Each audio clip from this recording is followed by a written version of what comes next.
கோரேசு பிறப்பித்த உத்தரவு. அதிகாரம் 6. அப்பொழுது ராஜாவாகிய தரியு இட்ட கட்டளையின்படியே பாபிலோன் கஜானாவிலுள்ள தஸ்திர அறையை சோதித்தார்கள். மேதிய சீமையில் இருக்கிற அக்மேதா பட்டணத்தின் அரமனையிலே ஒரு சுருள் அகப்பட்டது. அதிலே எழுதியிருந்த விவரமாவது: ராஜாவாகிய கோரேசின் 1ஆம் வருஷத்தில் கோரேஸ் ராஜா எருசலேமில் இருந்த தேவாலயத்தை குறித்து பிறப்பித்த உத்தரவு என்னவென்றால், தேவாலயமானது பலி செலுத்தப்பட்டு வந்த ஸ்தானத்திலே கட்டப்பட கடவது. அதன் அஸ்திபாரங்கள் பலமாயிருப்பதாக. அது 60 முழ உயரமும் 60 முழ அகலமுமாயிருக்க வேண்டும். அது 3 வரிசை பெருங்கற்களாலும் 1 மச்சு வரிசை புது உத்திரங்களாலும் கட்டப்பட கடவது. அதற்கு செல்லும் செலவு ராஜாவின் அரமனையிலிருந்து கொடுக்கப்படுவதாக. அன்றியும் நேபுகாத் நேச்சார் எருசலேமில் இருந்த ஆலயத்தில் இருந்து எடுத்து பாபிலோனுக்கு கொண்டு வந்த தேவனுடைய ஆலயத்துக்கடுத்த பொன் வெள்ளி பணிமுட்டுக்கள் எருசலேமிலுள்ள தேவாலயமாகிய தங்கள் ஸ்தானத்திற்கு போய் சேரும்படிக்கும் திரும்ப கொடுக்கப்பட கடவது. அவைகளை தேவனுடைய ஆலயத்துக்கு கொண்டு போக கடவர்கள் என்று எழுதியிருந்தது. பெர்சியாவின் ராஜாவாகிய கோரேசு எருசலேமிலே கர்த்தருடைய ஆலயத்தை திரும்ப கட்டுவதற்கு உத்தரவு பிறப்பித்திருந்தான். அவனுடைய உத்தரவை பற்றி இந்த வசன பகுதியில் மறுபடியும் சொல்லப்பட்டிருக்கிறது. பெர்சியா தேசத்து அரமனையிலே ராஜாவின் ஆவணங்களை பாதுகாப்பாக வைத்திருக்கிறார்கள்.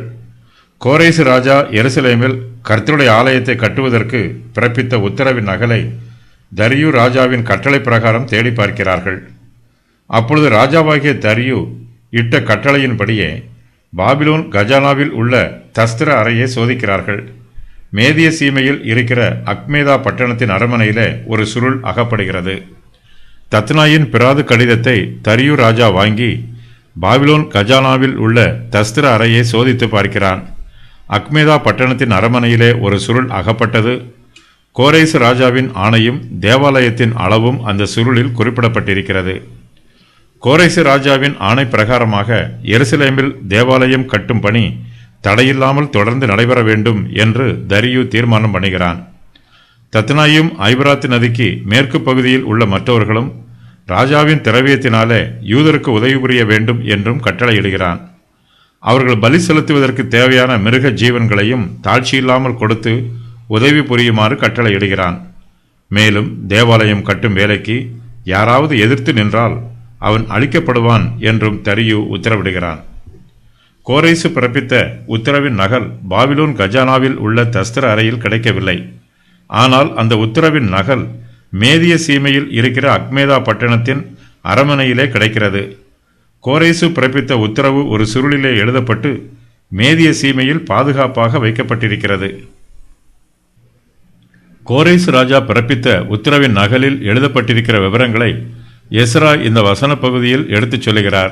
அந்த சுருளில் எழுதியிருந்த விவரமாவது: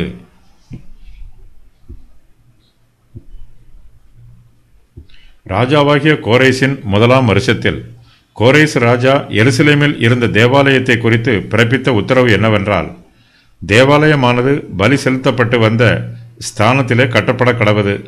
அதன் அஸ்திபாரங்கள் பலமாய் இருப்பதாக. அது 600 முழ உயரமும் 60 முழ அகலமுமாய் இருக்க வேண்டும் என்றும், அது 3 வரிசை பெருங்கற்களாலும் 1 மச்சு வரிசை புது உத்திரங்களாலும் கட்டப்பட கடவது. அதற்கு செல்லும் செலவு ராஜாவின் அரமனையில் இருந்து கொடுக்கப்படுவதாக என்றும், அன்றியும் நேபுகாத் நேச்சார் எருசலேமில் இருந்த ஆலயத்தில் இருந்து எடுத்து பாபிலோனுக்கு கொண்டு வந்த தேவனுடைய ஆலயத்துக்கடுத்த பொன் வெள்ளி பணிமுட்டுகள் எருசலேமில் உள்ள தேவாலயமாகிய தங்கள் ஸ்தானத்திற்கு போய் சேரும்படிக்கு திரும்ப கொடுக்கப்பட கடவது. அவைகளை தேவனுடைய ஆலயத்துக்கு கொண்டு போக கடவர்கள் என்றும் எழுதியிருக்கிறது. தேவாலயம் எருசலேமிலே கட்டப்பட வேண்டும். பலி செலுத்தப்பட்டு வந்த ஸ்தானத்திலே ஆலயம் கட்டப்பட வேண்டும். கோரேசு ராஜா அந்த ஆலயத்தின் அளவுகளையும் சொல்லியிருக்கிறான். தேவனுடைய ஆலயம் 60 முழ உயரமும் 60 முழ அகலமுமாய் இருக்க வேண்டும் என்று சொல்லப்பட்டிருக்கிறது. ஆலயத்தின் உயரம் 90 அடி என்று இங்கு கூறப்பட்டிருக்கிறது. ஆனால் இது 45 அடி உயரம் என்று இருக்க வேண்டும். கர்த்தருடைய ஆலயத்தை கட்டுவதற்கு பணம் தேவைப்படும். அதற்கு செல்லும் செலவு ராஜாவின் அரண்மனையிலிருந்து கொடுக்கப்பட வேண்டும் என்று கோரேசு உத்தரவு பிறப்பித்திருக்கிறான். கோரேசு பிறப்பித்த உத்தரவின் பிரகாரம் சிறையிருப்பில் இருந்து எருசலேமுக்கு திரும்பி போன யூதர்களுக்கு ஆலயத்தை கட்டுவதற்கான தொகை கொடுக்கப்படவில்லை. கோரேசு கர்த்தருடைய ஆலயத்தை கட்டுவது சம்பந்தமாக உத்தரவு பிறப்பித்த பின்பு பெர்சியா தேசத்திலே ஆட்சி மாற்றம் உண்டாயிற்று. அந்த தேசத்தை கோரேசுக்கு பின்பு ஆட்சி செய்தவர்கள் கோரேசு பிறப்பித்த உத்தரவின் பிரகாரம் கர்த்தருடைய ஆலயத்தை கட்டுவதற்கு செல்லும் செலவை கொடுக்கவில்லை. நேபுகாத் நேச்சார் எருசலேமுக்கு வந்து கர்த்தருடைய ஆலயத்தில் உள்ள பரிசுத்த பணிமுட்டுக்களை எல்லாம் பாபிலோனுக்கு கொண்டு வந்தான். அந்த பணிமுட்டுக்களை எருசலேமில் கட்டப்படும் தேவாலயத்திற்கு திரும்ப கொடுக்க வேண்டும் என்றும் கோரேசு உத்தரவு பிறப்பித்திருக்கிறான்.